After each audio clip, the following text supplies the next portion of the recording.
తీర్పు ఎలా చెప్పాలా ఏంటా అని చెప్పి సింధూర ఆలోచిస్తూ ఉంటుంది. ఇంతలో అక్కడ చంటి వచ్చి ఇలా అంటూ ఉంటాడు.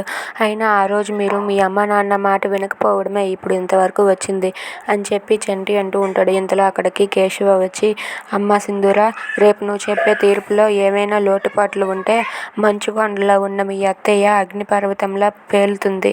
జాగ్రత్తగా నువ్వు రేపు తీర్పు చెప్పు అని చెప్పి అంటూ ఉంటాడు. అది విని సింధూర అయితే భయపడుతూ ఉంటుంది.